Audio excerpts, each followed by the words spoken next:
Tayo pong lahat tayo muko at manalangin. Let's all pray together. Dakilang Diyos, makapangyarihan sa lahat, Ama, maraming salamat po. Una po sa lahat, dahil po sa biyaya ng kaligtasang ipinagkaloob niyo po sa amin. Salamat sa walang kupas na pagmamahal na una niyong pinatunayan sa amin, Panginoon. Nung nanoong kami po ay mga makasalanan pa, namatay kayo sa krus, itinigis niyo ang inyong banal na dugo para sa katubusan ng aming mga kasalanan. At ang pag-ibig na ito, ang siyang humimok sa aming puso, nung naligtas kami, nagugulin ang mga natitirang araw ng aming buhay para po sa inyong banal na kalooban. At upang magawa ito, tinulungan niyo po kami, nilagay niyo po kami sa inyong napakagandang iglesia, ang Manila Central Church, kung saan patuloy niyo po kaming tinuturuan, pinagtsatsagaan, binabago ang aming ugali, higit sa lahat, pinapadaan niyo ang inyong pagmamahal upang talagang lumakas at lumago ang aming mahihinang pananampalataya at magamit kami para sa maraming gawang makalangit, lalo na ang pangangaral ng Ebanghelyo, upang mas maraming kaluluwa ang maligtas. Ama, patuloy naming dinadalangin ang paparating po naming Grand Bible Seminar. Kumilos po kayo sa lahat ng mga kapatiran. Harinawa, this time, magawa po nilang maakay ang mga mahal nila sa buhay upang maligtas din ang mga taong ito at makasama namin sila sa inyong kaharian sa langit. Sa mga sandaling ito, nagpapatuloy po kami sa pagsasaliksik ng inyong banal na salita sa pamamagitan po ng fruitful beginning. And this afternoon, session number 5 na po kami at pag-aaralan po namin ang patungkol sa pananalangin, yung prayer. Dalangin ko, Panginoon, nabuksan niyo po ang puso at isip po namin, especially ang mga nakikinig, at nawa ang banal na Espiritu ang magpaunawa po sa kanila kung paano po namin dapat gawin ang pananalangin at kung ano po dapat ang aming dinadalangin sa inyo upang talagang lumakas ang aming Christian life at magamit pa kami para sa kalooban ng Diyos. Hiling ko rin po, Ama, na ilagay niyo po sa aking mahihinang bibig, maipangaral ko lamang sa mga nakikinig ang naayon sa inyong banal na kalooban. Magsimula hanggang sa matapos, lubos po kaming aasa at magtitiwala sa pagtuturo sa amin ng banal na Espiritu. Ito po ang aming dalangin sa pangalan ni Jesus na aming Panginoon at Tagapagligtas. Amen. Okay, buksan po natin sa gitnang bahagi ng ating Biblia, Aklat ng mga Awit, Awit number 116. Mga Awit 116 verse 1 at verse 2. Mga Awit number 116 verse 1 at verse 2. Babasahin ko po yung verse 1, verse 2, sabay-sabay po natin itong babasahin. Sisimulan ko po ang verse 1. Brothers and sisters, ito po ang mahalagang salita ng Diyos. Minamahal ko ang Panginoon sapagkat kanyang dininig ang aking tinig at aking mga hiling. Sabay-sabay po verse 2, 3, 2, 1. Sapagkat ikiniling niya ang kanyang pandinig sa akin, kaya't ako'y tatawag sa kanya habang ako'y nabubuhay. Once again, magandang hapon po sa inyong lahat. Ngayong araw, ang atin pong fruitful beginning session number 5 ay patungkol po sa importance of prayer. Kaya iinog po ang ating pag-aaralan ngayon patungkol po sa pananalangin o yun pong prayer. Sa mga baguhan, baka hindi nyo po ito alam, pero sa buhay Kristiyano, may tinatawag po tayong 4 pillars. Tinatawag din itong 4 wheels or 4 elements. Ano-ano ang 4 na ito na napakahalaga sa buhay Kristiyano? Number 1, Word of God. Number 2, prayer. Number 3, fellowship. And number 4, evangelism. Last week, itinuro sa inyo ni Senior Pastor Pa Kung Sun, yun pong pinakamahalaga, yun pong prayer. At ngayon, ituturo ko po naman sa inyo, yun pong, last week yung Word of God, ngayon ang ituturo ko ay patungkol po sa prayer. Last week, ipinaliwanag sa inyo na ang salita ng Diyos ay gaya po sa espiritual na pagkain.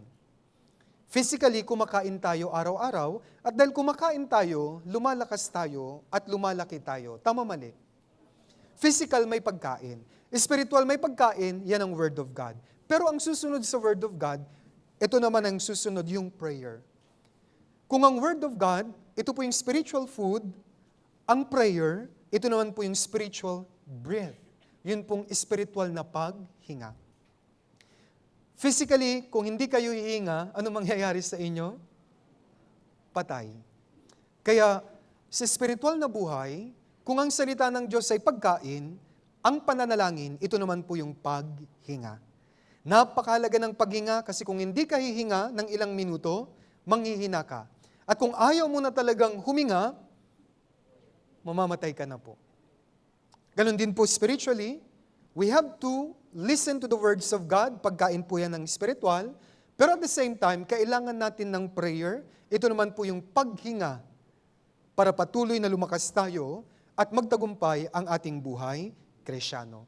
Kaya ngayon, dahil napakahalaga ng prayer, ang isang Kristiyano, kung alam niya ang prayer at yung mga elements na nakapaloob dito, magiging matagumpay at malakas ang inyong buhay Kristiyano. Kaya ituturo ko po, number 1, kung ano po yung prayer.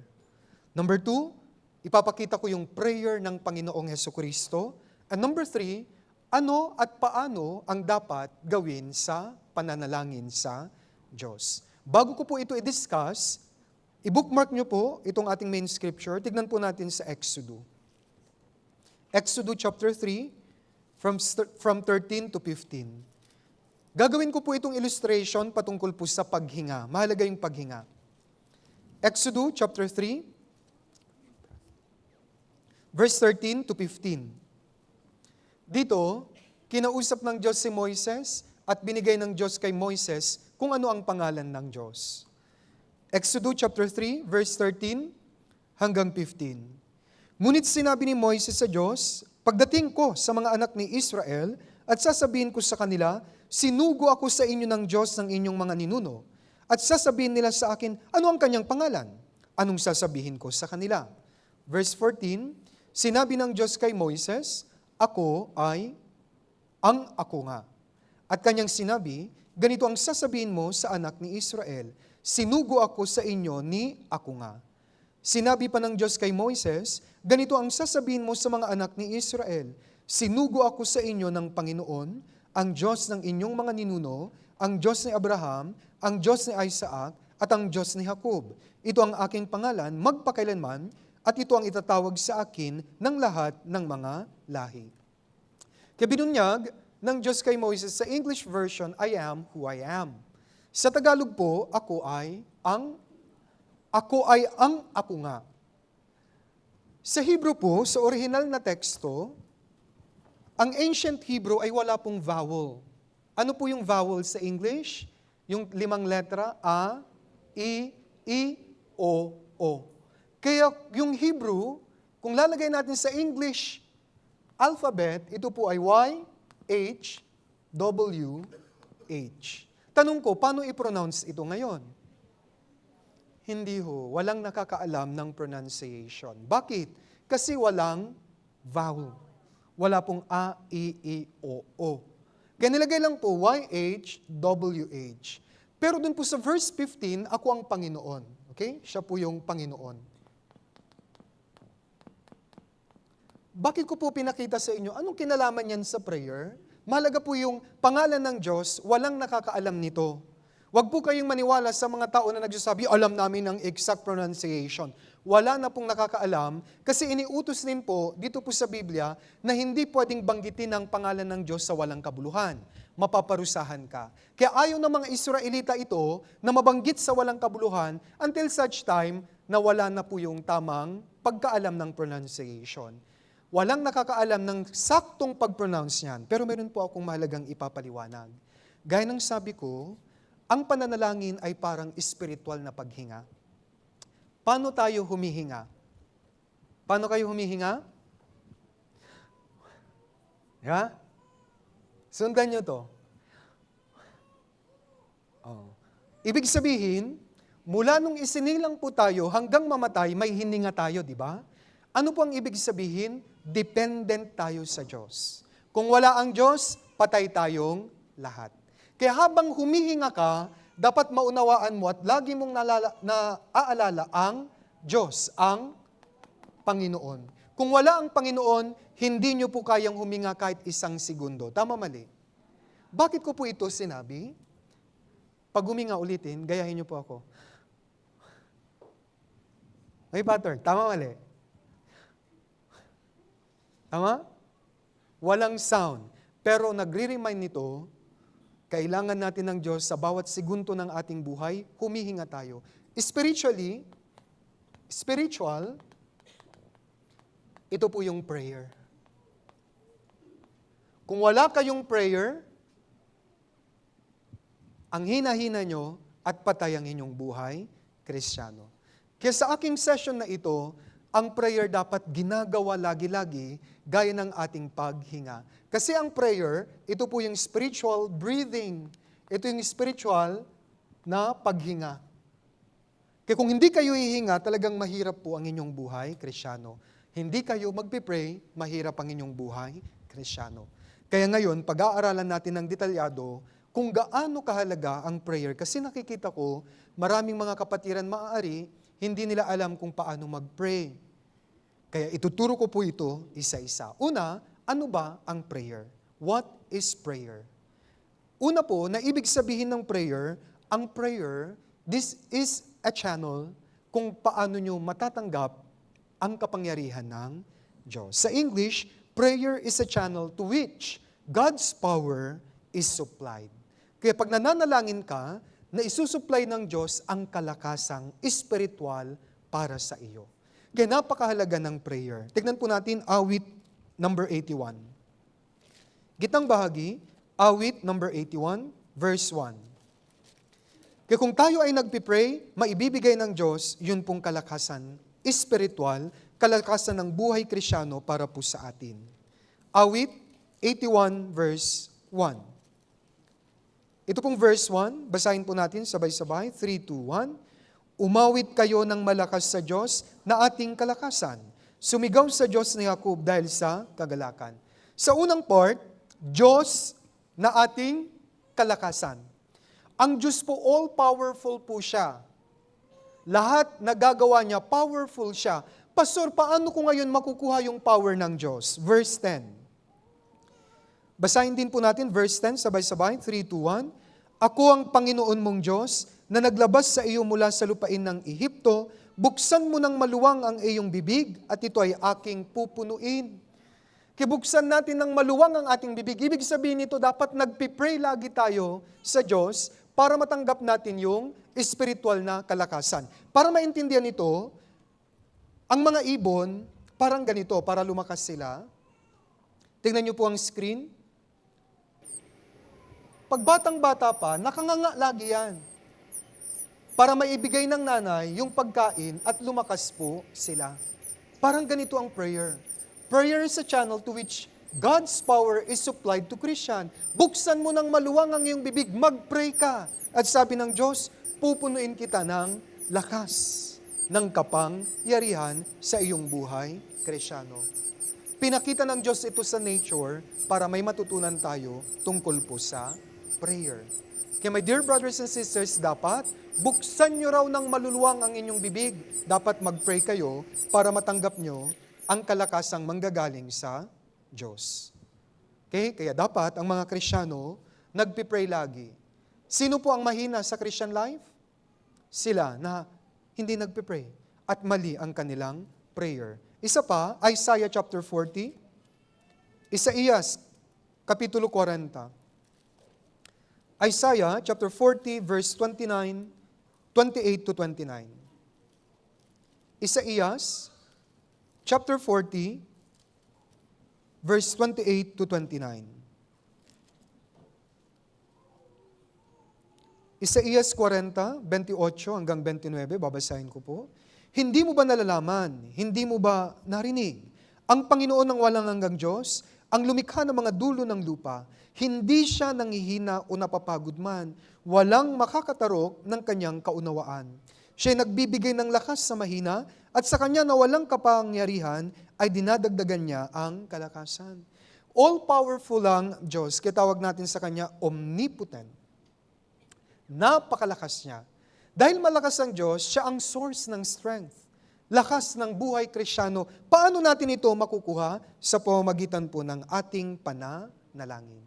Ulitin ko, omnipotent God, all-powerful. At tayo po ay mahihina. Kaya nga sa prayer, dinideclare natin ang dependence natin, pagtitiwala natin sa Diyos. Ang sino mang hindi nagpipray, hindi siya nagtitiwala sa Diyos. Isip niya, malakas siya. Yung mga taong ito ang hindi nag-grow sa kanilang buhay Kristyano. Sino po ang nag-grow? Siya po na bawat kibot, humihingi siya ng tulong ng Diyos. Siya po na humihiling lagi ng patnubay. At kung may mga problema siya, ang una niyang pupuntahan ay ang Diyos at hindi yung Bombay. Diyos kaagad. Para makakuha siya ng gabay, makakuha siya ng kalakasan. Para harapin ang mga pagsubok. Mga brothers and sisters, ang Word of God at prayer ay laging magkatambal po yan. Kaya dapat ito lagi ang ginagawa natin araw-araw. Kung nagbabasa kayo ng Biblia, much in the same way, dapat nagpipray din po kayo. Kaya number 1, ano ang prayer? Ito yung paraan para makuha nyo ang kalakasang manggagaling sa Diyos. Bakit po? Dahil natural tayong mahihina. Tama po? Minsan mauntog lang yung ulo mo, nabagok ka, patay ka kaagad. Tama, mali. Napaka-mahina po natin. Dapat malaman nyo yan.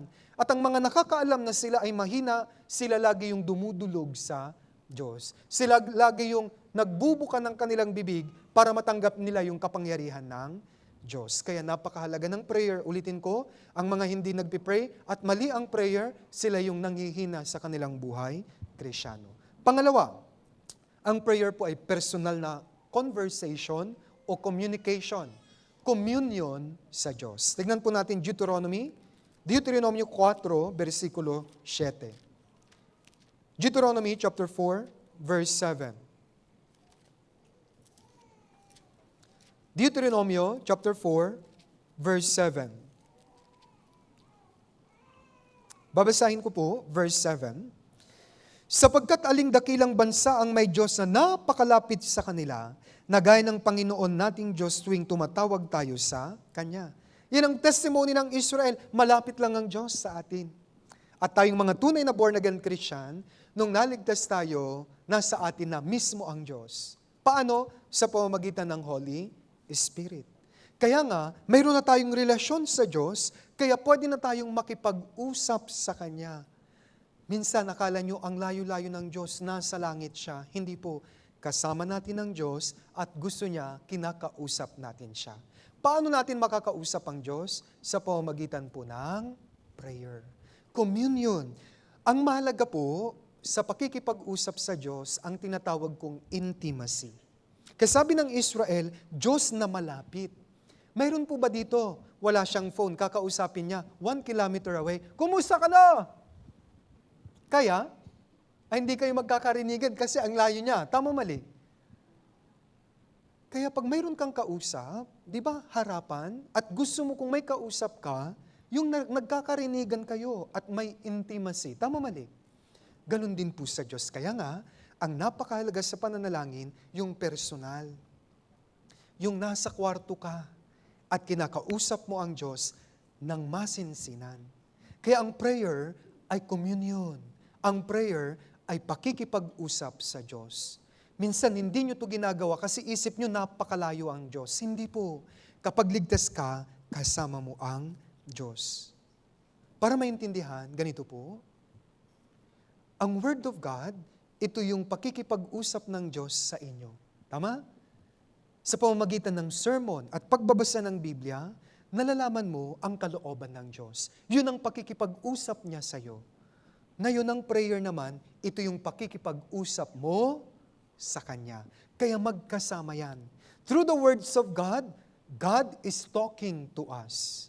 Through prayer, we are talking with God. Give and take. Kaya nga, dapat magkasama lagi ito. Kung hindi nyo ito gagawin, mahirapan kayo. Alam namin bilang mga pastor, marami kayong pinagdadaan ng pagsubok. May mga physical problem, yung iba financial problem, yung iba talaga spiritual problem. Kaya napakarami nating pinagdadaanan. Kaya ano ang sinabi ng Diyos? Bago kung ano ang gawin mo, sabi niya, take it to the Lord in prayer. Tingnan po natin Philippians chapter 4. Philippians chapter 4.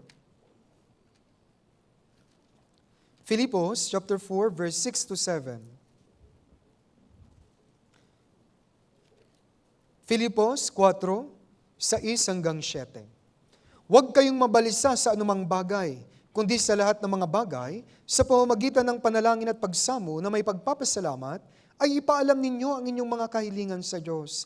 At ang kapayapaan ng Diyos na hindi maabot ng pag-iisip ang mag-iingat ng inyong mga puso at mga pag-iisip kay Kristo Jesus. Panalangin, pagsamo, pagpapasalamat, mahalaga ang tatlong ito. That's why we have to pray. Dalhin lahat ng hinaing sa Diyos.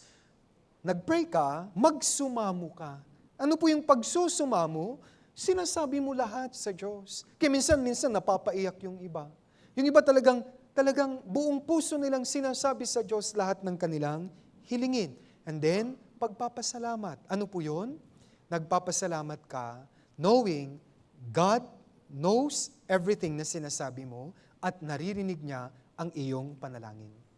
Kaya nga, sabi dun sa main scripture natin sa awit 116, ako'y tatawag sa Kanya habang ako'y nabubuhay.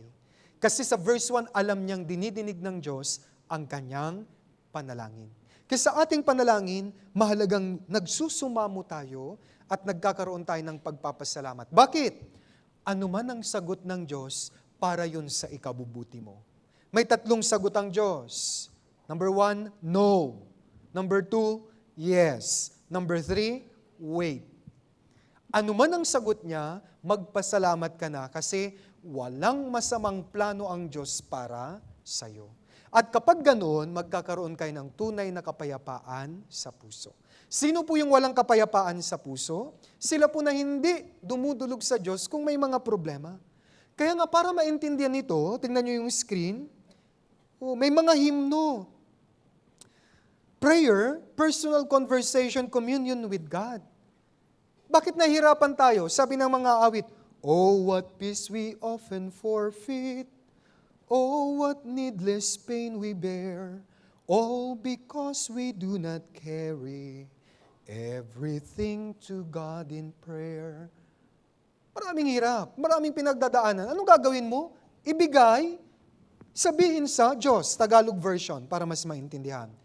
Kay daming lumbay at hirap na ating dinaranas, bakit di natin ilagak sa Kanyang lahat-lahat? Yun ang prayer. Nilalagak mo lahat-lahat. Bigyan ko kayo ng example. Meron ka pong isang kabang bigas na pasan-pasan. Dadalhin mo po ito doon sa Luneta. May bus papuntang Luneta. Di ba madali na lang, sasakay ka lang sa bus? Ang problema, dala mo yung isang kabang bigas, sumakay ka sa bus, tumayo ka, dala mo pa rin yung bigas. Anong gagawin mo sa bigas? Ibababa ito. Dapat nilagay mo muna dun sa compartment. Tama, mali. Mayroon po ba kayo nakita sa bus? May dala siyang malaking bagahe, tumayo siya, dala pa rin niya. Ganun ang prayer. May dala tayong bagahe ng problema, hinaing sa Diyos. When we pray, ilagak mo sa Kanya lahat at bibigyan Kanya ng power. Kaya kapag ganun, kung may alam mo na may paglalagakan ka, mayroon kang mahihingahan ng problema, yun yung prayer, talagang magiging peaceful ang iyong puso. Kaya nga, sabi ko kanina, ang prayer, spiritual breath. Paghinga. Ito yung mayroon kang mapagpapahingahan. Minsan, kung may problema ka, gusto mo may kausap. Tama, mali. Minsan, nung hindi pa tayo saved, yung mga father, kung may problema, mga tropa, ilalabas mo doon para yung lakas ng loob mo, malabas mo, alam nyo na, hindi ko nababanggitin, di ba? Umiikot-ikot yon hanggang sa malakas na yung loob mo, sinabi mo na lahat. At the end of the day, iiyak ka, mahal ko siya. Naintindihan? Gusto mong may makausap kung marami kang dinadala. Ganun din po. Ngayong born again na tayo, hindi na tao ang pinagpapahingahan natin ng ating mga problema, pinagdaraanan sa Christian life. Ang Diyos po ang number 1. Kaya yung kanta napakaganda. Bakit di natin ilagak sa Kanya lahat-lahat? Kaya niyang bigyan tayo ng sagot sa mga problemang ito. Remember, in our prayer, God doesn't solve the problem. No. Bakit? Dahil ang problemang iyon, binigay niya rin yun. Bakit niya sosolven? Hindi. Sa problemang iyon, mayroon kang matututunang aral. Bakit tayo nagpipray?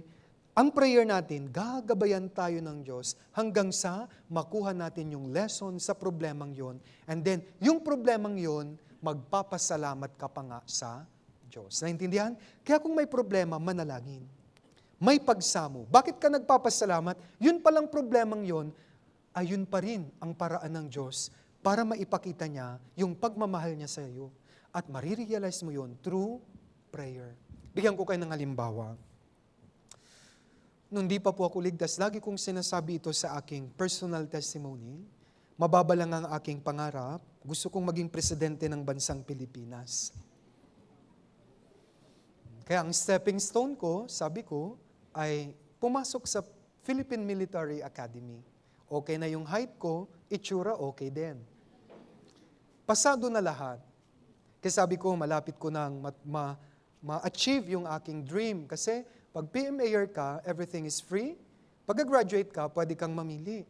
Pwede kang pumunta sa West Point sa US. Pwede kang mag-Air Force, Army, or Navy. Gobyerno lahat ang sasagot sa'yo. Basta, medyo may mautak ka rin. Ito po yun. Nagkaroon ako ng sakit. Nagkaroon ako ng cyst. Akala nila cancer. Bumukol po dito sa mukha ko. Kaya ko po ay na-disqualified. Hindi na pwede. Pero alam niyo po, naging malaking problema ko po yun noon. Pero ngayong ligtas na ako, naoperahan na ako dito kaya hindi pantay lumubog kasi may bungo po akong inalis. Pero pag nagsasalamin po ako ngayon, yung problemang iyon ay napakalaking biyaya para sa akin. Bakit? Kung hindi ako nagkaroon ng sakit noon, wala ako sa harapan ninyo. Hindi po ako naging minister ng Philippine Life Word Mission. Hindi ako magiging anak ng Diyos. Hindi ako mabuborn again. Kaya kung titignan nyo, kapag nagpipray ako, nananalangin, may magpagsamo, at lagi kong naaalala yon, nagpapasalamat ako. Always remember, as we live, marami tayong problema. Ito po yung sasabihin ko. Tandaan nyo to, ang problemang ito, kapag nagpray ka, hindi ibibigay ng Diyos ang solusyon sa'yo. Hindi niya yun isosolve. Bakit ka nagpipray? Ito lang yon. Aasa ako sa Panginoon sa'yo, natutulungan mo ako, upang dun sa bandang huli, matapos ko at ma-realize ko kung ano yung tinuturo mo sa akin. Naintindihan po ninyo? Ako po ay nagturo. Nagtuturo po kami, at the end of the day, may test, may exam. Pero ako, bilang teacher, hindi ko tinitignan yung score. Sa mga estudyante ko, anong tinitignan ko? Kung paano sila natuto dun sa proseso. Kung paano sila natuto sa akin. Kasi yung last, na halimbawa sa math, kung nangopya yan, alam niya yung sagot dun sa dulo, pero pag tatanungin mo, hindi niya alam kung paano yung proseso. Tama?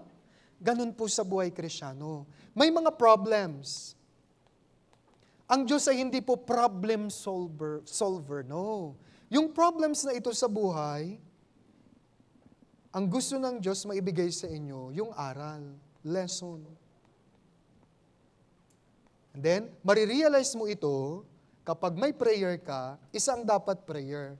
Gabayan ka ng Diyos para mapagtagumpayan mo yung prosesong pinagdadaanan mo, and then, pag napagtagumpayan na kasama ang Diyos, makukuha mo yung aral. Doon lalago ang iyong buhay, Kristiyano. At the end of the day, kapag na-realize mo to, ano po ang masasabi mo sa Diyos? Salamat po. Kaya nga, kung kayo po ay laging nagpipray at maraming experience, ang mga problema, mas masaya ka kung may problema. Dahil alam mo, ginagabayan ka ng Diyos at gusto ng Diyos, magdepende, umasa ka lang sa Kanya. Kaya nga, kung marami ng problema, ano po yung prayer? Ito po yung pakikipag-usap sa Diyos. Pakiusap, kung may nag-arise na problema, wag muna sa sister, wag muna kaagad sa pastor. Kailangan sa Diyos muna kayo lumapit. Tama? At minsan nagpa-counseling kayo. Kayo po ay nadismaya. Ano ba yun? Ang dami-dami kong sinabi kay pastor. Sabi sa akin, please pray. Yun lang. Kasi alam po namin. Una, mag-pray ka muna. At gagabayan ka ng Diyos sabang pinagdadaanan mo yung proseso ng problemang yon. Sa dulo magpapasalamat ka kasi yung problemang yon ang nagpatatag sa'yo.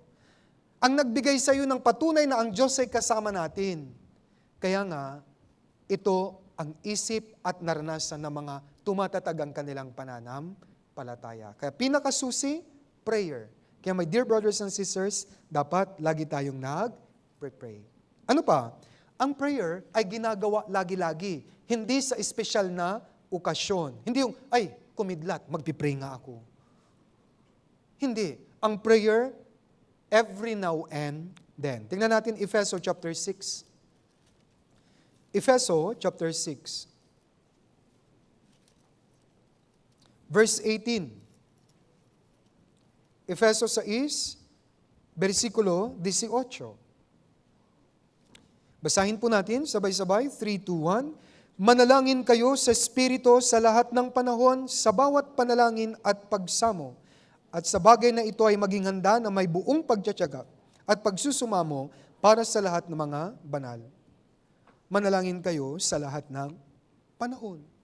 Kaya hindi ito sa espesyal na okasyon. Ay, birthday ko ngayon, magpe-pray ako. Mali. Ang prayer, every now and then, kung paano kayo humihinga, ganun daw patang prayer. Anong ibig sabihin? Maya't maya, tayo po dapat ay nag-pray. Yung katabi natin, mayroon po siyang kampana. Ha? Kanina narinig nyo? Ding dong. Alam nyo po ba, na ang Greek word ng kampana ay kloka? Diyan nang galing yung salitang clock, yung orasan po natin. Nung unang panahon, wala silang relo. Kaya para mapaalalahanan sila ng prayer time nila, tutunog ang kampana. Ngayon may relo na tayo. Pag nakikita mo yung relo, dapat mapaalalahanan ka, nagpe-pray ka. Yan ang purpose kung bakit naimbento ang orasan. Kaya anong sinasabi ng orasan? Tik-tak, tik-tak. Habang dumadaan ang panahon, kailangan mag-pray ka. Anong ibig sabihin? Simple lang po ang ibig sabihin ng sa lahat ng panahon.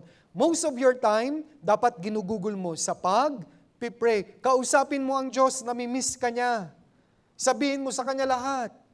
The problem, lalo na sa panahon natin ngayon, maraming mga kapatiran, lulong ang time dito. Kaya sana, maitabi niyo po ito at dapat may time pa rin kayong nagpipray. Mayroon po ba ditong nagpipray ng mahaba? Mayroon na po dito nakapag-pray ng 30 minutes?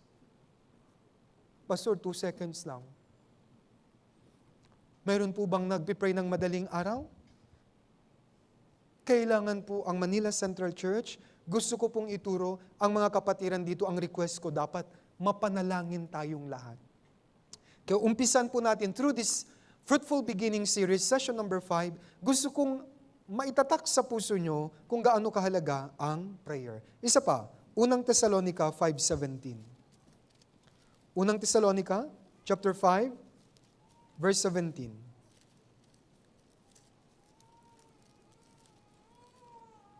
First Thessalonians 5:17. Alam na alam po natin ito. Basahin po natin sabay-sabay. 3, 2, 1. Manalangin kayong walang. Pwede po i-memory verse natin ito. Ang dali-dali. Baka panghirap, pastor. Memory verse. Unang Thessalonica chapter 5:17. Ang gagaling. Ang dali-dali niyan ha. Dapat nasa isip nyo, manalangin kayong walang patid. Huwag pong mamali yung mga bago ha. Sabi ni pastor, walang patid. Ano ito, 24/7? Hindi. Ang ibig sabihin, every now and then, kung may panahon, nananalangin kayo. Kaya ibig sabihin, karamihan ng inyong mga oras ay dapat ginugugol sa inyong pananalangin. Dapat meron kayong schedule ng prayer. Umaga, tanghali, gabi, ganun. Hindi lang 3 beses, walang format. Basta sabi ng Biblia, manalangin kayong walang patid. Mas maraming time dapat ang ginugugol nyo sa pananalangin. Alam nito ni Satan, gusto niyang sirain, kaya na-imbento po ang smartphone. Makikiusap po ako. Lagi dapat alalahanin niyo yung prayer. Okay? Dapat nagpipray tayo lagi. Ngayon, para maturuan tayo, ituturo ko sa inyo ngayon ang prayer ng Panginoong Jesus. Dito sa Biblia, marami siyang prayer.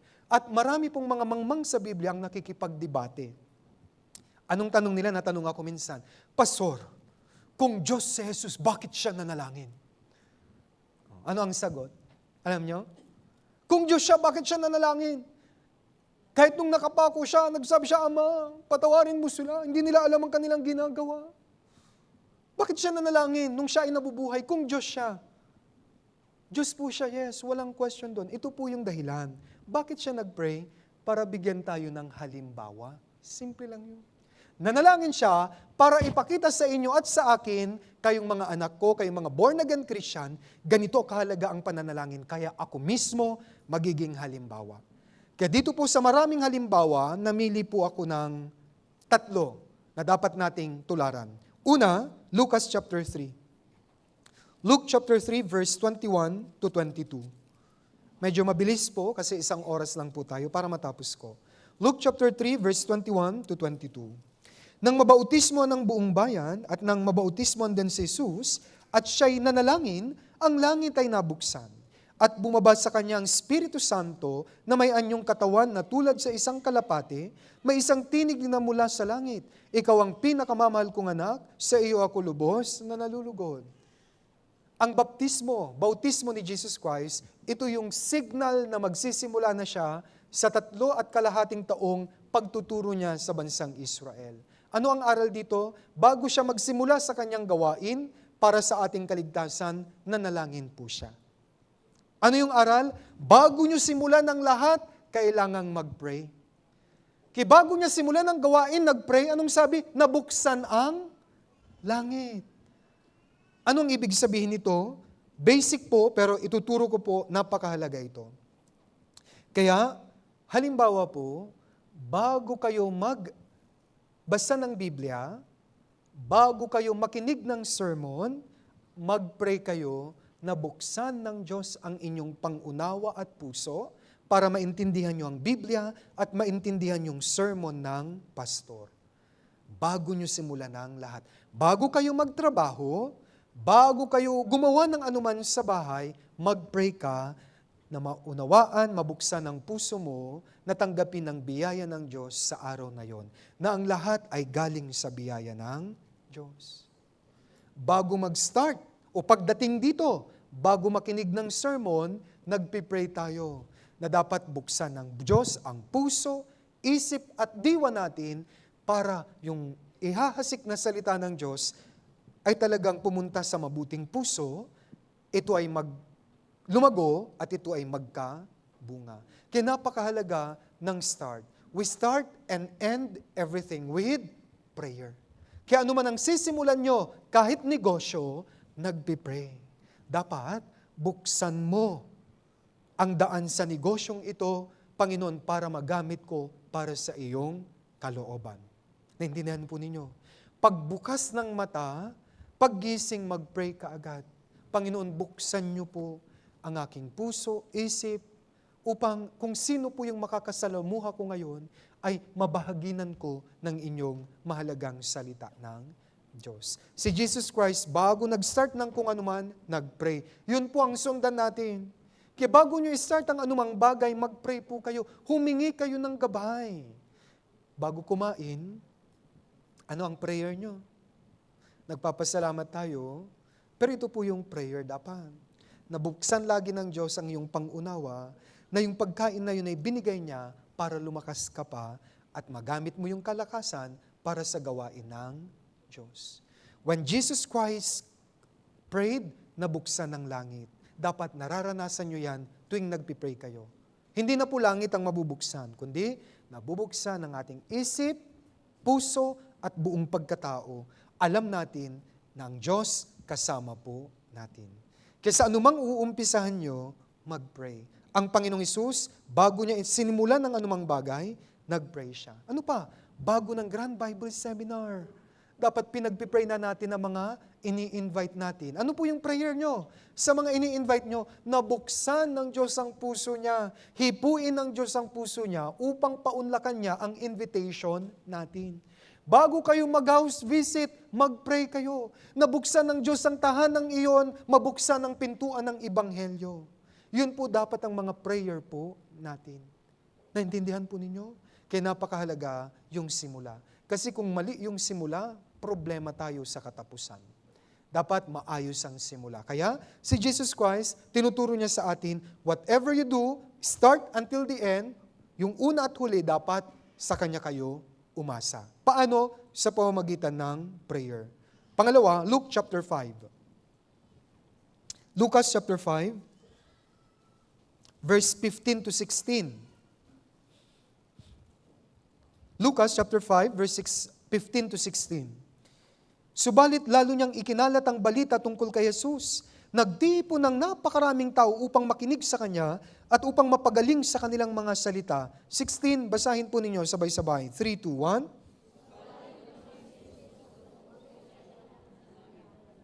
Imagine po, sobrang busy ng Panginoon noon. Ang daming pumupunta para magpagamot. Ang daming pumupunta para makinig ng salita ng Diyos. Libo-libo po yun. Pero bagaman busy siya, nag-i-excuse muna siya at pumupunta siya sa ilang upang manalangin. Anong ibig sabihin? Kahit busy kayo, find time para isingit ang pananalangin. Bakit minsan? Dahil sa sobrang busy, di na nagpipray. Mali po. Kung busy kayo at pagod na, kung ang gising mo alas 6, magising ka ng 5:45 at mag-pray ka na. Huwag idahilan, pagod na ako, Pastor. Alam niyo, Pastor, nag-pray naman po ako. Kailan? Nung matutulog na po ako. Nag-pray po ako. Pero yung amin kinabukasan na, bakit nakatulog na ako? Sabi ko, Pastor, nakatulog na pala ako. Amen. Pangit. Kaya kahit anong busy ng buhay, find time to pray. Sa mga nasa kumpanya, di ba may break time kayo, lunch time? Take time to pray. Huwag lang yung pagkain, mag-pray ka. Kung 1 hour ang break time mo, ialat mo yung 15 minutes, nagpe-pray ka doon. Kapag nakita ito ng mga co-workers ninyo, una, tutukso-tuksuin ka nila, aba, si pastor. Pag ganun-ganun yan. Pero, habang nakikita nila ang ginagawa mo, iba ito Pag lagi araw-araw, kahit sa school, kung mayroon kayong lunch time, dapat nagpipray kayo. Break time, nagpipray. Okay?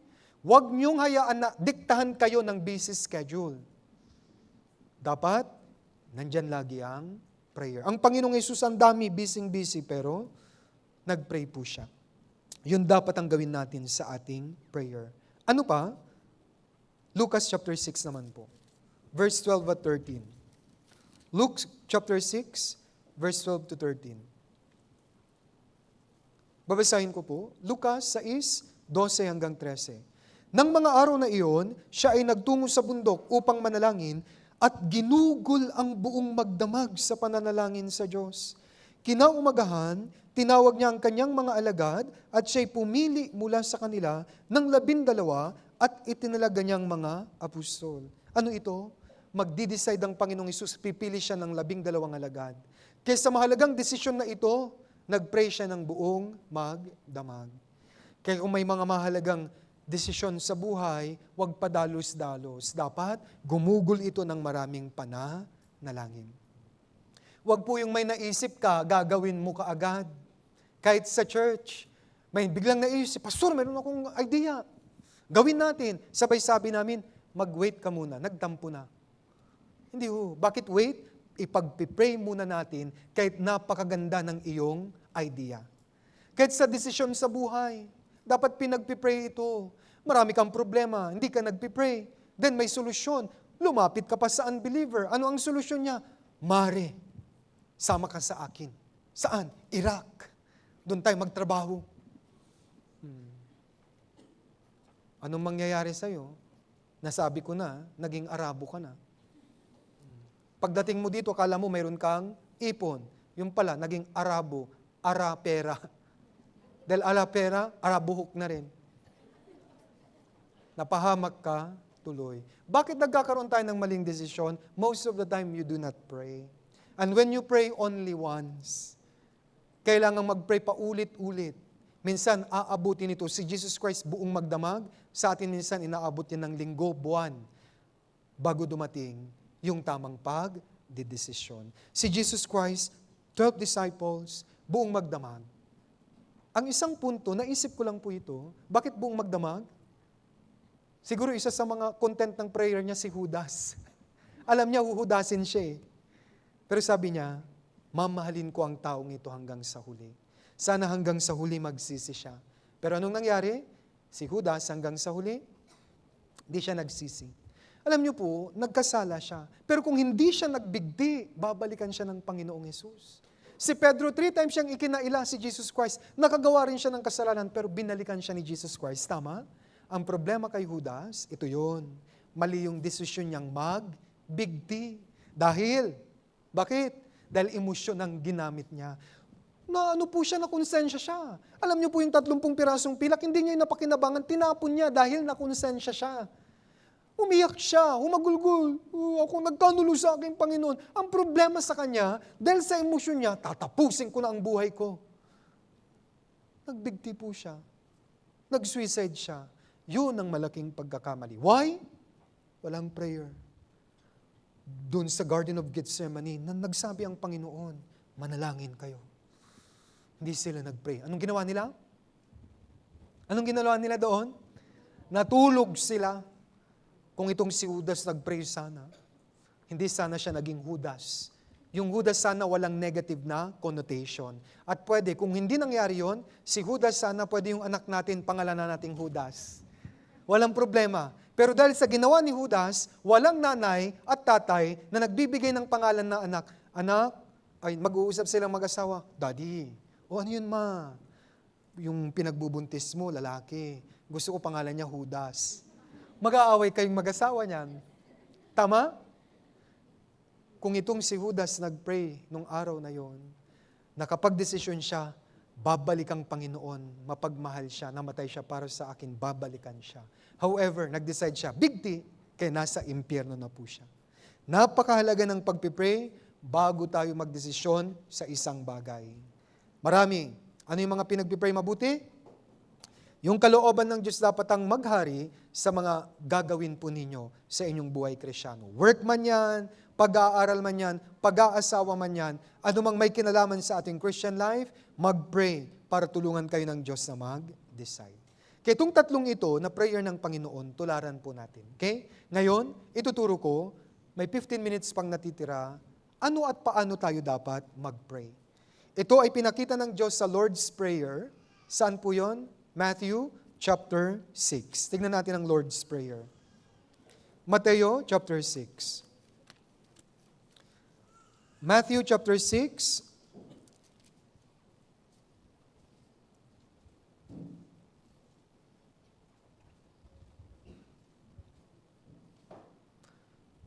Bago ko i-explain sa verse 7 muna, basahin po ninyo verse 7. Basahin natin sabay-sabay verse 7. 3, 2, 1.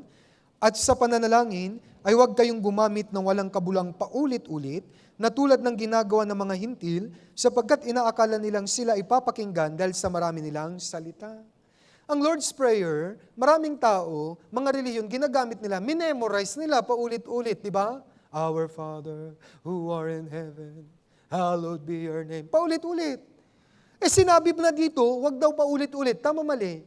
Kaya ang Lord's Prayer ay hindi po ito minememorize. Ito po ay format lang ng prayer kung ano at paano tayo magpipray. Kaya ikukorek ko po yung mga bago kasi dati nung hindi tayo ligtas, mangmang tayo sa Biblia, minemorize natin to, di ba? Nung laging sinasabi, pumunta ka dun sa kwarto, magkukumpisal ka, magdasal ka, 5 ama namin. 10 ama namin. Hindi po yan minememorize, hindi po yan inuulit-ulit. Mayroon pong turo dito. Kaya dito po sa Lord's Prayer, ano ang purpose nito? Para malaman natin kung ano at paano dapat manalangin. Number 1, ito po yon. Verse 9. Mateo 6, versikulo 9. Manalangin nga kayo ng ganito, Ama naming nasa langit, sambahin nawa ang pangalan mo. Ano at paano na bakahalaga nito? Condition po ito. Number 1, Ama namin. Bago ka mag-pray dapat, anak ka muna ng Diyos. Make sure na ligtas ka na. Huwag kayong magtatampo, kung hindi ka saved, hindi nakikinig ang Diyos sa iyong panalangin. Mayroon po ba ditong tatay, may lumapit na bata, humihingi, bibigyan mo, hindi mo siya anak, hindi mo siya bibigyan. Bakit? Hindi mo yun kilala. Sabi niya, Ama namin. Kaya dapat, number 1, ang mga nagpipray, dapat sure ka na sa iyong kaligtasan, anak ka na ng Diyos, ibig sabihin, at siya na po yung ama mo. I-bookmark nyo ang Mateo chapter 6. Tignan natin, Roma 8:15. Romans chapter 8, verse 15 and 16. Roma chapter 8, verse 15 and 16. Medyo bibilis po ng konti.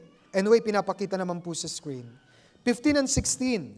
Sapagkat hindi kayo tumanggap ng spirito ng pagkaalipin upang muling matakot, kundi tumanggap kayo ng spirito ng pagkukupkop, na dahil dito'y tumatawag tayo, Aba, Ama.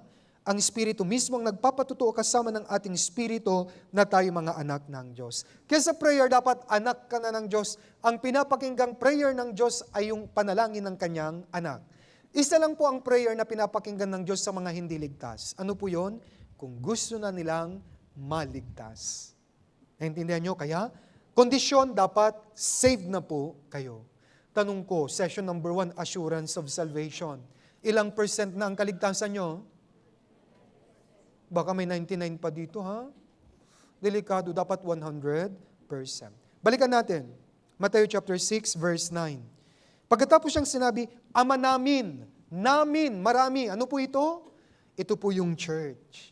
Kaya para masagot ang prayer mo, dapat nag-a-abide ka sa church. Nananatili ka sa church. Kung ikaw po naglayas sa bahay, maibibigay ba ng tatay at nanay mo yung pagtutusto sa iyo? Hindi. Hindi, naglayas ka. Kaya nga, number 1, dapat ligtas ka na. Number 2, para yung prayer mo mabisa, dapat nananatili ka sa church. John chapter 15. Tingnan po natin. 1:15, versikulo 7. John 15:7. Babasahin ko po. Kung kayo'y nananatili sa akin at ang mga salita ko'y mananatili sa inyo, hingin ninyo ang anumang inyong nais at ito'y gagawin para sa inyo. Magkatambal, salita ng Diyos at panalangin. Saan nyo matatagpuan ang salita ng Diyos? Sa church. Masagana ang salita ng Diyos sa church. At kung nananatili kayo sa church, mananatili ang salita ng Diyos sa inyo. At kung nananatili raw ang salita ng Diyos sa inyo, hingin ninyo ang inyong nais at ito'y ibibigay ng Diyos sa inyo. Bakit walang power ang Christian life ng iba? Wala na sila sa church. At yung iba, pasaglit-saglit lang sa church, kaya walang power. Kaya dapat, sa inyong prayer, save ka na. And number 2, dapat nananatili ka sa church. Balikan natin ang Matthew chapter 6. Ito pa, verse 9. Manalangin nga kayo ng ganito, Ama naming nasa langit, sambahin nawa ang pangalan mo. Sa English, hallowed be your name. Anong ibig sabihin? Pabanalin nawa ang pangalan mo. Kaya anong ibig sabihin? Dapat nabubuhay tayo sa kabanalan. Ano yung kabanalan? Ito po yung buhay na humihiwalay sa kasalanan. Bakit? Hindi makikinig ang Diyos kung may kasalanan ka. Kaya napakahalaga, walang kasalanan para makinig ang Diyos sa ating prayer. Nasa Biblia po ito, Awit 66. Tignan po natin. Awit 66 verse 18. Awit 66 verse 18.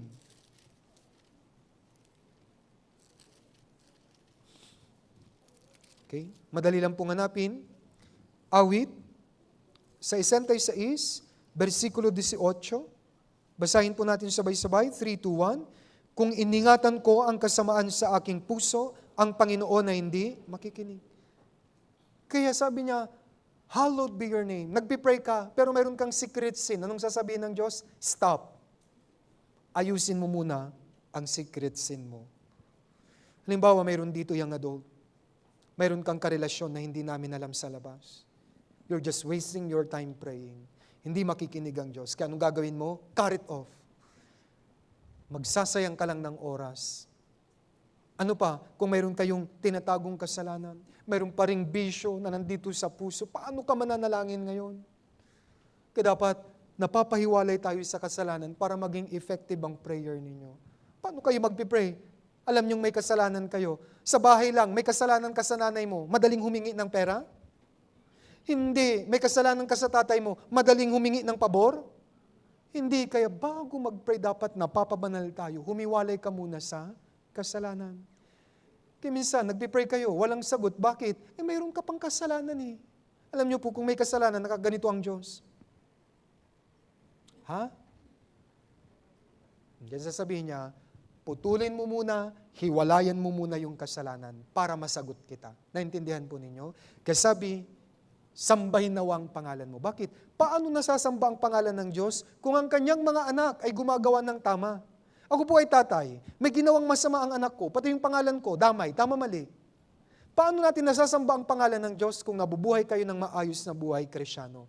Hindi ko po sinasabing perfect na kayo. Kung may mali, i-confess ka agad dito sa Diyos. At putulin. Marami, Pastor, nagpipray naman ako. Tinigilan mo na ba? Hindi po. Walang kwenta. Walang tunay na pagsisisi doon. Walang repentance. Kaya kung may mali, hingi mo ng tulong, i-confess mo, and then wag mo nang gawin. Simple lang po yun. Doon makikinig ang Diyos sa inyong panalangin. Kaya mahalaga, sambahin nawa ang pangalan mo, dapat nabubuhay tayo sa isang matapat na buhay Kristyano sa harapan ng Diyos. Balikan natin yung Mateo chapter 6. Mateo chapter 6, verse 10 naman po.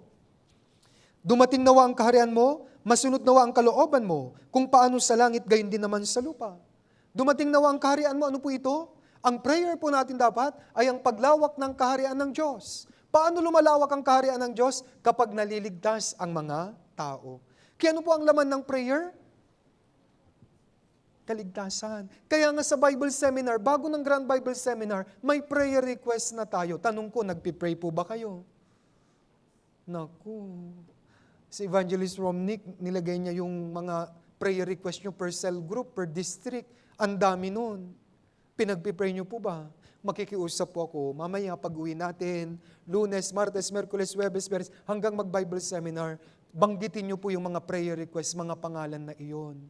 Ganito po yung kaharian ng Diyos. Dumating nawa ang kaharian mo, ano po yun? Nagpipray tayo para lumawak ang kaharian ng Diyos, para maligtas sa mga mahal natin sa buhay.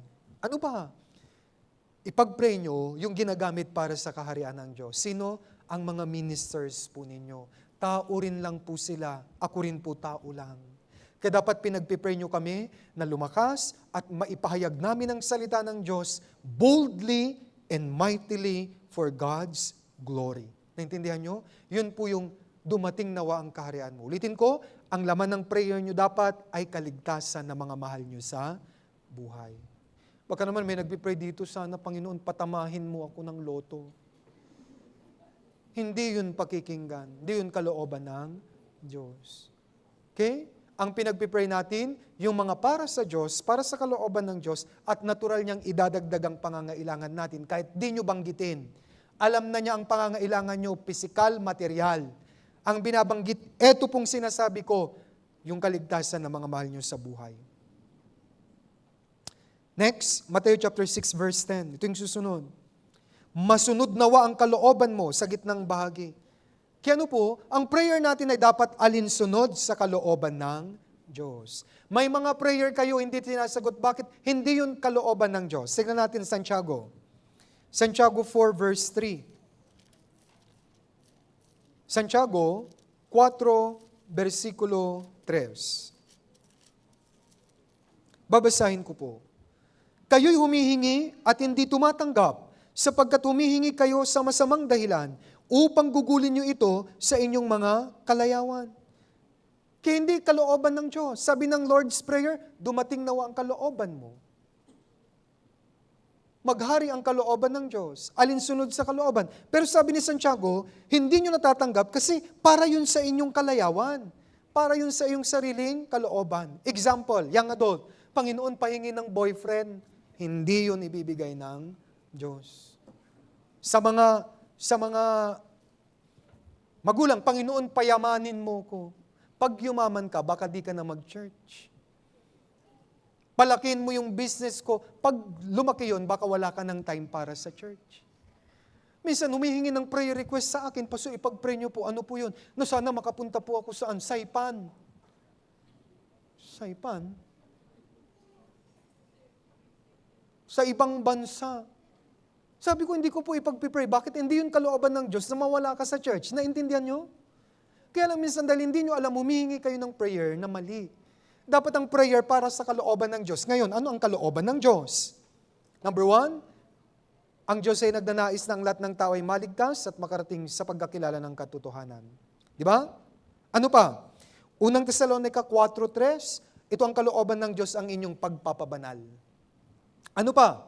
Kanina, Unang Tesalonica 5:16-18, magalak kayong lagi, Manalangin kayong walang patid. Sa lahat ng bagay ay magpasalamat kayo sa Diyos. Maraming kalooban ng Diyos. Ito po dapat. At kung yung kalooban ng Diyos ang nasusunod sa prayer nyo, kahit yung mga hindi nyo hinihingi, bonus na niyang ibibigay sa inyo. Mayroon po ba dito, anak, na ang prayer niya, sana bukas mayroon kaming almusal. Natural yon, magpo-provide si tatay at nanay. Tama, mali. Natural na lang yun. Ganon din po. Sa prayer, yung kalooban ng Diyos ang ating inuuna. Ano yung kalooban ng Diyos, ulitin ko? May kinalaman sa kaligtasan at may kinalaman sa iglesia. Yun po yung pinaka-dalawa. Pero minsan, yung iba, warningan ko kayo, yung iba hindi pa kasi alam. At kahit matagal na sa church, dito alam, humihingi ng sign sa Diyos. Panginoon, ito na ba yung sign? Mali. Sa lumang tipan may mga sign kasi di pa natatapos ang Biblia. Ngayon may Biblia na tayo, alam na natin ang kalooban ng Diyos. No need na humingi sa prayer ng sign. Huwag niyo itong tularan, isang Kristiyano, mahilig siya sa sign. Kaya sabi niya, alam ko yung kalooban ng Diyos nasa Biblia. Ang prayer po niya, Panginoon ganito, ibigay mo ang sign, pipikit ako, ituturo ko yung verse, bubuklatin ko, kung ano yung tinuro ko, yun ang kalooban mo. Kaya pumikit siya. Unang buklat tinuro, Mateo 27:5. Anong nakalagay? Humayo si Judas at nagbidti. Gunan po siya. Next, kinabahan po siya. Gumanon uli, buklat. Lucas 10:37. Anong nakalagay? Humayo ka, gayon din ang gawin mo. Pangatlo, sabi niya parang pumikit uli. Buklat. Sign na ito talaga. John 13:27. Anong nakalagay? Gawin mong mabilis ang iyong gagawin. Nagpakamatay po siya. Namatay. Nagbigti. O yan, ang napapala na mga sign na yan. Minsan may mga ganun. Minsan may mga, Panginoon, kayo nang bahala, magbabasa ako. Ito siguro yung gusto mo. Ito naman ang isa. Nakita niya, Jens, humayo kayo magpakarami. Kaya yun, 15 anak niya. Mali. Hindi yan kalooban ng Diyos. Kaya, alisin nyo na maraming bago. Alisin nyo na po yung practice sa mga hindi ligtas na churches na humihingi ng mga sign. At kung may nagpipray, huwag nyo pong gagawin ito Habang nagpipray ako, minsan, pag hindi alam, nagsasalita ako, may sumasabat, Yes, Lord. Amen, Lord. Opo, Lord. Imbes na may mga ganyan, nararanasan. Noon po sa church na hinawakan ko, galing siya ng ibang church, kaya ako tinuruan. Napansin ko po, Sunday, lalo na kapag ang parte ng prayer ko po ay, tulungan niyo po yung mga may sakit, yan, napapasok na siya, Yes, Lord. Kaya nakapikit po ako, nawawala ako sa concentration. Sa mga nanghihinang mga kapatiran, tulungan niyo po sila, Panginoon. Amen, Lord. So be it, Lord. Sabi ko, nag-amin na, di pa ako tapos. Amen, Lord. Sabi niya, gitna pa lang ako. Kaya mali, huwag niyo pong ipapractice ito Kaya mahalaga ang fruitful beginning. Dito na i-enlighten tayo para iwasan yung mga maling nakagawian natin noong hindi pa tayo ligtas. Kalooban ng Diyos ang mahalaga. Ano pa? Balikan natin. Matthew chapter 6. Matthew chapter 6, verse 11, bigyan mo kami ngayon ng aming pagkain araw-araw. Ano po ito? Nasuplayan kayo ng spiritual. Pinakamahalaga, spiritual na pagkain. Ano po yon? Salita ng Diyos. Halimbawa, malabo na ang mata mo. Ito yung prayer, Panginoon, sana medyo umayos pa yung mata ko para mabasa ko ang salita mo. Panginoon, sana makabili ako ng eyeglass na lang para medyo mabasa ko ang iyong salita. Panginoon, palakasin niyo pa ako para makapunta ako sa Sunday at pakinggan ko ang salita ng Diyos at makakain ako ng spiritual na pagkain. Kasi ito naman po ang kalooban ng Diyos. John chapter 6, verse 27. Extend po ako ng 5 minutes. John 6, verse 27. 1:27. Huwag kayong magsumikap ng dahil sa pagkaing nasisira, kundi dahil sa pagkaing tumatagal para sa buhay na walang hanggan, na ibibigay sa inyo ng anak ng tao, sapagkat sa Kanya inilagay ng Diyos Ama ang Kanyang tatak. Magsumikap, huwag daw magsumikap sa mga pagkaing nagsisira, kundi sa pagkaing tumatagal para sa buhay na walang hanggan. Ito po ang nais nating laging marinig, ang salita ng buhay. Kaya yan po ang prayer natin, matususan tayo ng words of God. Tulungan niyo po yung pastor namin na makapag-meditate siya ng salita ng Diyos. Ito ang prayer na yung pastor namin parang baka. Kumakain ng damo. Nginunguya niyang mabuti. Pagkatapos ang maibibigay niya sa amin, hindi damo, kundi gatas. Para lumakas kami. Naintindihan, pinagpipray dapat maging kami. Okay? Yung salita ng Diyos na mapapakinggan nyo. Next, balikan natin. Mateo 6, versikulo 12. At patawarin mo kami sa mga may utang, gaya rin naman sa pagpapatawad sa mga may utang sa amin. Naku, utang na. Okay, English version, yung nagkasala. Okay, ano po ito? Kaya kung mayroon tayong kasalanan, mag-confess muna. Ang confession ay ginagawa dahil anak ka na ng Diyos. Lahat ng kasalanan napatawad na. Pero bakit, Pastor, kailangang mag-confess para yung iyong magandang samahan sa Diyos ay mapanumbalik, hindi maputol. Kaya nga, araw-araw kasama sa prayer nyo to, kinukonfess nyo yung maling ginagawa nyo. Naintindihan po ninyo? Ang confession ay ginagawa ng mga anak ng Diyos. And then ano pa? Kung may nakasakit sa'yo, patawarin mo na.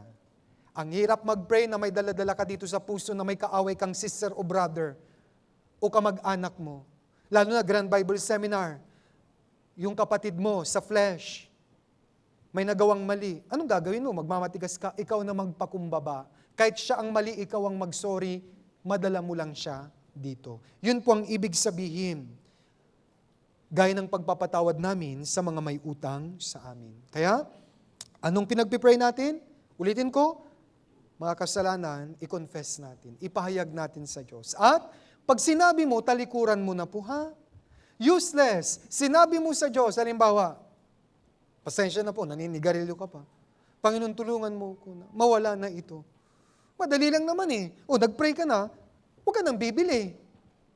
Sabay, nag-pray. Anak, bili ka nga. Wala talagang mangyayari.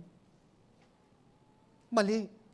Dapat, kung nag-confess ka, buo yung loob mo, di ko na yun babalikan. And I tell you, kaya nyo po yan. Dahil kasama natin ang Diyos. Nandyan siyang nakagabay, pero tinitignan muna niya yung unang step mo. Pero nandyan din si Taning, nagbubulong, gawin mo na. Ikaw ngayon ang mag-decide. Dapat, dun ka sa side ng Diyos. Naintindihan nyo? Isa pa ho, Mateo 6, verse 13. Huwag mo kaming dalhin sa tukso, kundi iligtas mo kami sa masama. Anong ibig sabihin dito? Mag-pray tayo na mapagtagumpayan natin si Taning. Tukso yan talaga. Si Adan at saka si Eva, tinukso. Pero ito po ha, maraming Kristiyano mali ang kanilang ginagawa. Minsan si Taning nagsusumbong sa Diyos. Bakit? Minsan, kasalanan nyo, anong sinisisi nyo? Si Taning. Basta alam mo, nakainom uli ako, si Taning talaga. Eh, ikaw ang uminom, si Taning bang uminom? Sabay sisisihin niya yung Taning. Kasi Taning, nagsusumbong yung anak mo. Ako pa, kasi siya yung bumili.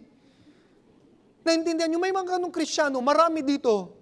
Sinisisi lagi yung Satanas, pero sila ang talagang mali. Sila yung nagdi-decide at gumagawa ng kasalanan. Mali po ito. Minsan naririnig ko ito, Pastor, si Taning po kasi. Bakit po? Anong ginawa niya? Hindi niya ako pinagbabasa ng Biblia. Wow! Ano yun? Yung Biblia, sinunog niya? May Biblia ka. Ikaw ang may kasalanan. Buklatin mo, basahin mo. Bakit si Taning ang sinisisi mo? Marami akong narinig na ganito. Mali po ito. Okay? Dapat clear tayo. Nasa desisyon mo lagi kung susunod ka kay Taning o hindi. Kaya ang prayer natin, huwag sundin si Taning, kundi ang Diyos lagi. Tulungan niyo po, Panginoon, na pag nandun na yung tukso, ay mas piliin ko kayo. Kasi kayo naman ang nagmahal sa akin. Bakit mo pipiliin ang nagbibigay ng kasamaan sa'yo? Naintindihan? Bakit nyo mahal ang kasalanan? Tanungin ko po kayo. Kaya ang prayer natin, Panginoon, tulungan mo pong mahalin kita at hindi yung kasalanan. Yun lang po. Marami dito, di ko maintindihan, mas mahal ang kasalanan kaysa sa Diyos. Kaya walang power ang prayer po ninyo. Kaya nung pag-pray, huwag mo kaming dalhin sa tukso, kundi iligtas mo kami sa masama. Balikan ko po yung kanina, since nabanggit yung utang, dinidiscourage ko po ang pag-uutang sa church. Mga baguhan, kung may lumapit, manghihiram, no. Bawal. Ang mga umuutang, isa lang po masasabi ko, mas nagtitiwala kayo sa tao kaysa sa Diyos. Hindi po kayo pagpapalain ng Diyos. Kung may problema, gawan mo ng paraan, magbanat tayo ng buto. Except, life and death ang pinag-uusapan, maaari pwede. Kung may lumapit na ospital yung kapatid niya, mamamatay na, pwedeng tumulong tayo. Pero, sister, sabi ng Biblia, gaya naman ng pagpapatawad namin sa mga may utang sa amin. Okay na tayo ha? Mali. Kaya i-discourage ko po yung ganong hiraman. Lalo na halimbawa, pahiram nga, pambayad ng Meralco, masakit sa ulo. Alam mong buwan-buwan, hindi ka mag-prepare dyan. Mali yun. Kung ako hihiram, hindi. Sabi ko, buwan-buwan mong ginagawa yan, bakit wala? Mag-ipon ka. Anong gagawin mo? Ikat mo yung hindi mahalaga. Di ba? Minsan, ang ganda-ganda ng cellphone, walang pambayad sa Meralco, may problema tayo. Huwag ka munang mag-cellphone para may pambayad ka. Simple lang po. Bakit ko ito dinidiscuss? Masisira ang church natin kung may mga naghihiraman. Paprangkahin ko po kayo, sana hindi mangyari po ito. Alam ko naman pong hindi nangyayari, pero uunahan ko na kasi dumadami na tayo. Kaya ito mahalaga. Minsan, hindi na nag-church. Bakit? Nahihiya na. Kasi hindi niya mabayaran. Mangyayari yan, mahihiya ka na. Kasi siyempre, pag makikita mo yung sister, siyempre, worst case, pagbago. Pag hiniriman mo yung bago, sana wag mangyari. Iiyak po ako dyan pag may nanghiram sa bago. Matitisod siya, hindi na siya mag-church. Wag mangyayari nawa sa Manila Central Church ito. I know it's not happening. Ulitin ko, gusto ko lang i-prevent itong bagay na ito. Pero kung may nangyari, usap tayo kaibigan doon sa office ko. Kung nangyari po ito, hindi maganda. Kaya my dear brothers and sisters, may Diyos tayo, mag-pray kayo. Okay? Doon kayo umasa, tutulungan po niya tayo. I hope you learn something from prayer. Ito po yung importance ng prayer at nawa lahat ng tinuro ko, sumunod lamang po kayo. Tayo pong lahat ay umuko at manalangin. Dakilang Diyos, marami pong salamat sa kasaganaan ng salita ng Diyos sa iglesia. Salamat sa patuloy na pagtuturo niyo po sa amin, pagpapatnubay sa aming mga kahinaan. Tulungan niyo po ang mga kapatiran, Panginoon, na yung mga salita ng Diyos na napapakinggan nila ay tanggapin nila ng buong puso. Ito man ay nakasakit sa kanila, ito man ay nanaway sa kanila. Dahil lahat ng salita ng Diyos, matamis man ito, masakit man ito, ay para sa kabutihan po namin. Sa sermon ngayon, maaari may mga salitang nakapag-inspire sa amin. At maaari sa sermon na ito, nasaktan kami. Anyway, Panginoon, alam namin, lahat ng ito ay para sa iyong banal na kalooban. Kaya magpapakumbaba po kami at susunod po kami. Tulungan niyo po ang mga kapatiran na bukal sa puso nilang tanggapin lahat ng salita ng Diyos. Sa mga sandaling ito, Panginoon, ibabalik ko po ang pinakamataas sa papuri sa inyong dakilang pangalan at patuloy ko pong hinihingi ang inyong patnubay sa paparating po naming Grand Bible Seminar. Muli, Panginoon, maraming salamat po. Ito po ang aming dalangin sa pangalan ng Panginoong Jesucristo. Amen. Maraming pong salamat.